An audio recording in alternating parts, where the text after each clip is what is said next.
کبھی اپنے فرزند کو دیکھتے ہیں، کبھی حسین کو دیکھتے ہیں، کبھی حسین کے ماموں کو دیکھتے ہیں۔ حضرت ابراہیم اور حضرت امام حسین رضی اللہ تعالیٰ عنہ دونوں کو دیکھ کر اللہ کے محبوب خوش ہو رہے ہیں۔ فرشتہ نے اذن مانگا، آقا کریم نے اذن دیا۔ اس نے عرض کی حضور ان دو میں سے ایک کا اختیار ہے، ایک کو ایک کے بدلے میں قربانی دینا ہوگی۔ اب قربانیوں کی وہ حرم سے جو داستان چلی تھی وہ تسلسل ٹوٹنے نہیں پا رہا ہے، وہ تسلسل جاری ہے۔ حضور نے ایک نظر حضرت ابراہیم کو دیکھا اور پھر ایک نظر حضور نے حضرت امام حسین کو دیکھا، پھر حسین کو پکڑ کے سینے سے لگایا اور کہا میں اپنے اس بیٹے پہ اپنے اس بیٹے کو قربان کر رہا ہوں۔ چند دن کے بعد حضرت ابراہیم کا انتقال ہوا۔ حضور کو جب خبر پہنچی، آقا کریم کی آنکھیں آنسو برسا رہی تھی۔ وَأَيْنَ رسول اللہ تدمعان، حضور کی آنکھوں میں آنسو جاری تھے اور حضور اپنے بیٹے کے سرہانے بیٹھے، پیشانی پہ ہاتھ رکھا، کہا بیٹا آنکھیں رو رہی ہیں، دل غم زدہ ہے، لیکن زبان سے وہی کہوں گا جس سے رب راضی ہوگا۔ لَيْسَ مِنَّا مَنْ ضَرَبَ الْخُدُودَ وَشَقَّ الْجُيُوبَ وَدَعَا بِدَعْوَى الْجَاهِلِيَّةِ، جو گریبان نوچتا ہے، منہ پہ تھپڑ مارتا ہے، سینہ کو بھی کرتا ہے، کہ ہمارے ساتھ اس کا کوئی تعلق نہیں ہے۔ آنکھوں کا غم اور دل کا غم رحمان کی طرف سے ہے، ہاتھوں کا غم اور زبان کا واویلا یہ شیطان کی طرف سے ہے۔ کہا بیٹا آنکھیں رو رہی ہیں، دل غم زدہ ہے، لیکن زبان سے وہی کہوں گا جس سے رب راضی ہوگا۔ اب امام حسین حضور کی گود میں کھیلتے ہیں، کبھی حضور اپنی زبان ان کے منہ میں دے رہے ہیں، کبھی حضور اس کو اپنے کندھوں پہ سوار کرا رہے ہیں۔ کسی صحابی نے کہا کتنی اچھی سواری ملی، کہا سواری دیکھ رہے ہو سوار بھی تو دیکھو۔ کبھی سجدے میں ہیں تو حسین پشت پہ آ کے سوار ہو جاتے ہیں، آقا سجدے کو طول دے رہے ہیں۔ حضرت اسامہ بن زید رضی اللہ تعالیٰ عنہ فرماتے ہیں رات کافی بیت چکی تھی، میں حضور کے در پہ گیا۔ صحابہ حضور کے در پہ چوکھٹ پہ دستک نہیں دیا کرتے تھے، حضور کی چوکھٹ پہ لگ کے بیٹھ جاتے، آقا کریم اپنی مرضی سے آتے، صحابہ دکھڑا کہہ لیتے، کہانی کہہ لیتے، جو پوچھنا تھا پوچھ لیتے۔ لیکن اگر کبھی حالت ناگزیر ہوتی، کبھی ایمرجنسی حالات بنتے، تو صحابہ اپنی انگلیوں کے پوروں کے ساتھ حضور کے دروازے پہ دستک دیتے۔ کانت تکرہ ابواب النبی بالاظافر، اللہ اکبر۔ حضور تشریف لائے، حضور سے حاجت کہی۔ یہ 14ویں صدی کی مصیبت ہے کہ نبی سے مانگنا نہیں چاہیے، اگر نبی سے نہیں مانگنا تو کس سے مانگے؟ اور کون سی چوکھٹ ہے جس در پہ جھولی پھیلائیں؟ کون سا دوارہ ہے جہاں کشکول پھیلا کے کہیں کہ ہماری جھولی بھر دی جائے؟ اور جتنے بھی سہارے ہیں سبک کرتے ہیں، عزت نفس بڑھاتا ہے سہارا تیرا، ہر آسرا ذلیل کرتا ہے، نبی کا آسرا بندے کو سر بلند کرتا ہے۔ حضرت اسامہ بن زید کہتے ہیں میری حاجت پوری ہو گئی، لیکن میں نے کیا ماجرا دیکھا۔ جب حضور گفتگو کر رہے ہیں، دوران گفتگو اللہ کے محبوب کمبل اوڑھ کے یوں ہی آگے تھے، حضور کے دائیں بائیں سے حرکت کا احساس ہوتا ہے جس طرح اندر کوئی چیز ہے۔ میری حاجت پوری ہوئی تو مجھ سے نہ رہا گیا، میں نے پوچھ لیا، میں نے کہا بندہ نواز یہ کیا ماجرا؟ آپ کمبل اوڑھا ہوا ہے اور اندر سے کسی کی حرکت کا احساس ہے۔ فکشفہ، حضور نے کمبل کو کھول دیا۔ فائز الحسن والحسین علی وارکیہ، تو ایک پہلو سے امام حسن لپٹے ہوئے تھے، ایک سے امام حسین لپٹے ہوئے تھے۔ کہا یہ میرے بیٹے ہیں، یہ میری بیٹی کے بیٹے ہیں، اے اللہ میں ان سے پیار کرتا ہوں، تو بھی ان سے پیار کر، اور جو ان سے پیار کرے میرے مالک تو اس سے بھی پیار کر۔ اور ایک دن فرمایا حسین منی وانا من الحسین، لوگو حسین مجھ سے ہے اور میں حسین سے ہوں۔ لمحے بیتتے گئے، پھر وہ جاں گداز لمحے بھی آئے جب صحابہ کی چیخیں نکل رہی تھی، جب مسجد نبوی اجڑ رہی تھی، جب حجرہ عائشہ کے اندر اللہ کے محبوب اپنے رب کے ہاں جانے کی تیاریاں کر رہے تھے، جب سیدہ فاطمہ کے لبوں پہ یہ لفظ تھے سبت علیہ مصائب لو سبت علی الارض سرنا لیالیا، میرے اوپر اتنی مصیبتیں پڑی، اگر یہ دنوں پہ پڑتی تو وہ بھی کالی راتیں بن جاتے۔ حضور علیہ السلام کا جب جسد اطہر اٹھا تو صحابہ کی جو حالت تھی وہ اس انداز سے کہ صحابہ کے کلیجے پھٹ رہے تھے، روحیں گداز ہو رہی تھی۔ ایک ہاتھ اٹھا کے دعا مانگ رہا تھا، اللہم اذہب بصری حتی لا ارا بعد حبیبی محمد احدا، اے اللہ مجھے اندھا کر دے، مجھے اندھا کر دے، مجھ میری آنکھوں کی بینائی اچک لے، تیرا محبوب تہے مزار چلا گیا، میں نے آنکھوں کی روشنی کو کیا کرنا ہے۔ وہ دن بھی آئے، حضرت سیدنا صدیق اکبر کا کلیجہ بھی پگھل رہا ہے، وہ بھی غم رسول میں رو رہے ہیں، صحابہ تڑپ رہے ہیں۔ وہ اونٹنی، غصبہ نامی اونٹنی جس پہ حضور سواری کرتے تھے، وہ حضرت فاطمہ کے دروازے کے اوپر سر رکھ کے رو رو کے مر گئی۔ جب محبوب نہیں رہے تو ہم نے جی کے کیا لینا ہے۔ کائنات اجڑ گئی، جہان میں جو ہے وہ ہر سمت اندھیرا ہی اندھیرا چھا گیا، لیکن روشنی کے ٹمٹماتے ہوئے چراغ آج بھی روشن ہیں، جن کو دیکھ کر مصطفیٰ یاد آتے ہیں۔ لوگ ان شہزادوں کو دیکھ لیتے ہیں اور حضور کی یاد کو تازہ کر لیتے ہیں۔ وقت گزرتا گیا، پھر وہ لمحے بھی آئے کہ جب حضرت امام حسن کو زہر دیا گیا اور آپ کا کلیجہ کٹ کٹ کے کئی سو حصوں میں باہر آیا۔ آپ سے آخری لمحے حضرت امام حسین نے پوچھا کہ میرے بھائی کوئی وصیت؟ کہا بیٹا کوفے والوں سے بچ کے رہنا، ان کے دغے سے بچ کے رہنا۔ لمحے بیت گئے، 60 ہجری کو یزید تخت نشین ہوا، تخت نشین ہو گیا تھا، لیکن اس نے یہ چاہا کہ حضرت امام حسین رضی اللہ تعالی عنہ میرے لیے بیعت کر لیں، اور اس نے مدینے کے گورنر ولید بن عقبہ کو خط لکھا، اور خط کا مضمون یہ تھا کہ امام حسین کو بلاؤ اور میرے لیے بیعت لو، اور اگر وہ بیعت نہیں دیتے تو اس خط کے جواب کے ساتھ ان کا سر بھیج دو۔ ولید بن عتبہ محب اہل بیت تھا، اس نے رات کی کافی تاریکی کے اندر حضرت امام حسین رضی اللہ تعالیٰ عنہ کو پیغام بھیجا۔ حضرت امام حسین نے حضرت عبداللہ ابن زبیر سے مشورہ کیا، انہوں نے کہا اس وقت گورنر کا بلانا خیر نہیں، صبح جائیں گے۔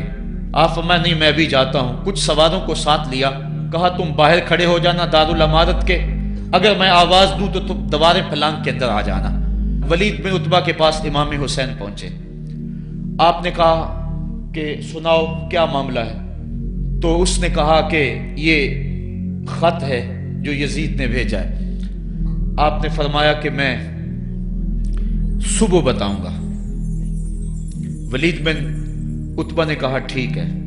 امام حسین پلٹنے لگے تو مروان بن حکم جو پاس بیٹھا ہوا تھا گورنر کے، کہنے لگا یہ چلے گئے تو دوبارہ ہاتھ نہیں آئیں گے، اب موقع ہے، اب ان کو پکڑ لو اور ان سے زبردستی بیعت لے لو۔ یہ بات حضرت امام حسین کے کانوں میں پڑی، آپ پلٹے، نیام سے تلوار نکالی، حیدری کچھار سے محمدی شیر نکل آیا، اور حضرت امام حسین رضی اللہ تعالیٰ عنہ نے اس وقت جو جملے کہے، تاریخ کے اوراق کے اندر وہ جملے محفوظ ہیں۔ حضرت امام حسین نے کہا ایھا الامیر، اے امیر تو جانتا نہیں ہم کون ہیں؟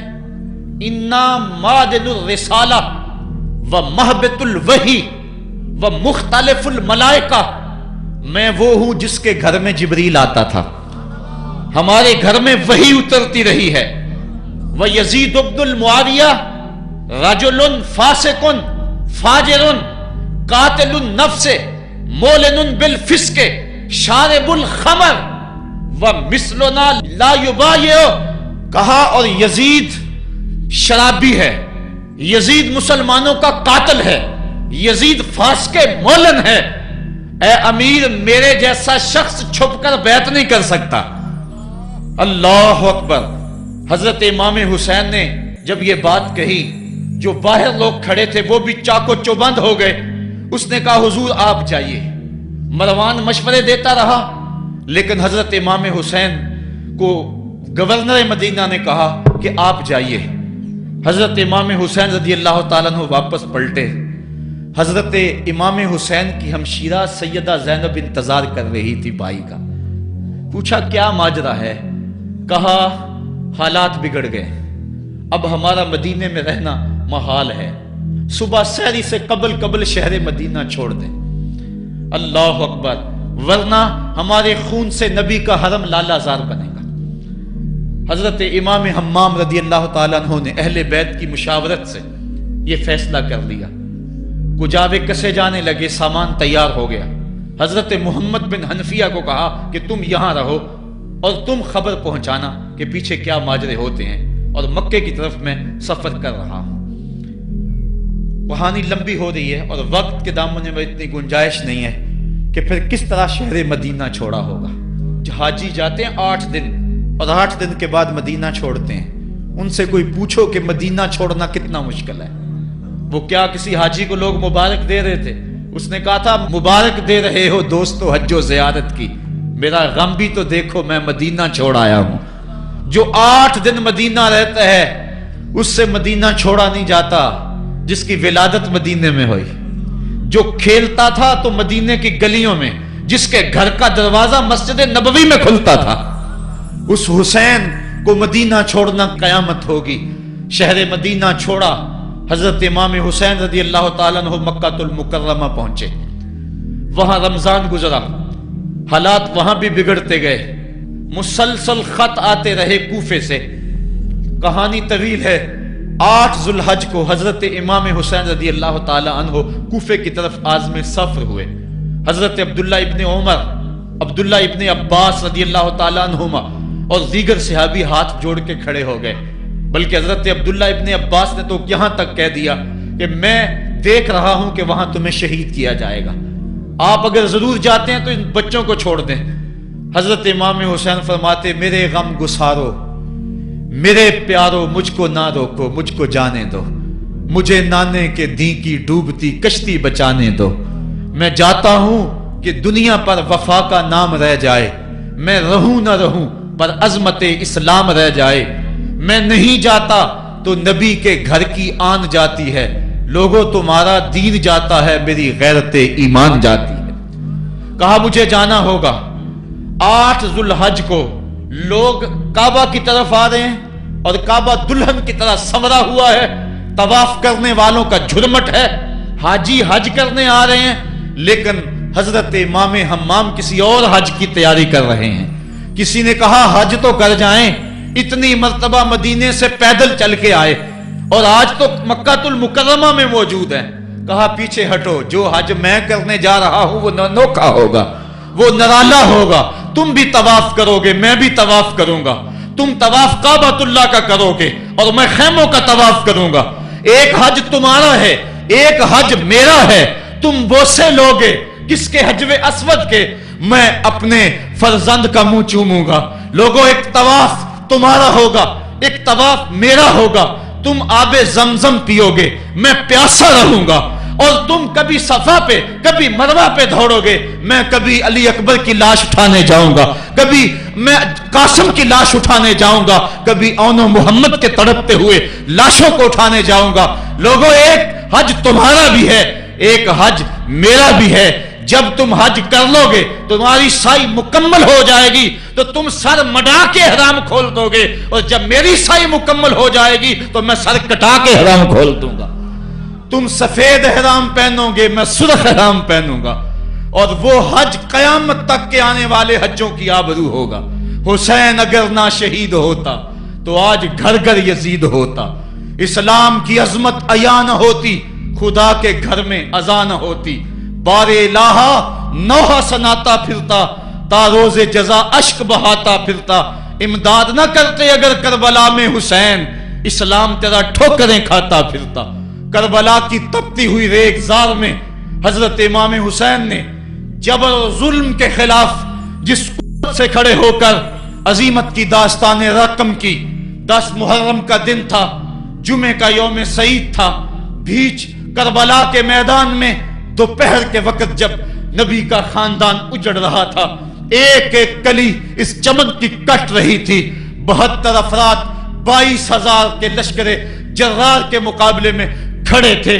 وہ یزید جس نے اس کے علاوہ بھی بڑے جرم کیے، جس نے جو ہے وہ 1700 صحابہ کو مکہ المکرمہ میں شہید کیا، جس نے 700 حفاظ کرام کو شہید کیا، جس نے حضرت ابو سعید خضری کی داڑھی نوچ لی، جس نے مدینے کے اندر مسجد نبوی کے اندر گھوڑے باندھے، جس نے جو ہے وہ 3 دن تک مسجد نبوی کے اندر اذان نہ ہونے دی، وہ یزید آج کربلا کے تپتے ہوئے ریگزار کے اندر آل رسول کے ساتھ ظلم کی وہ داستان رقم کر رہا تھا کہ قیامت تک آنسو سسکیاں نہیں تھمنے پائیں گی.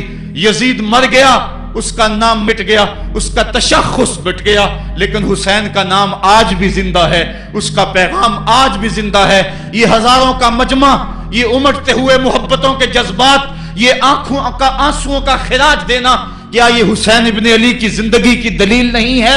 کون ہے جو یزید کا نام لیتا ہو؟ آج اگر کوئی یزید کا نام لیتا بھی ہے تو سر جھکا کے لیتا ہے۔ میں کہتا ہوں کیسا تمہارا لیڈر ہے جس کا نام لینے سے قبل شرمندہ ہوتے ہو، جس کا نام لیتے ہوئے شرمندہ ہوتے ہو، جس کا نام لینے کے بعد پسینہ پسینہ ہوتے ہو۔ تم اپنے قائد اور لیڈر کا نام لیتے جھجکتے ہو، گردن جھکا کے دائیں بائیں دیکھ کے نام لیتے ہو، اور جب ہم نام اپنے آقا کا لیتے ہیں سر اٹھا کے لیتے ہیں۔ اے حسین ابن علی تم پر سلام۔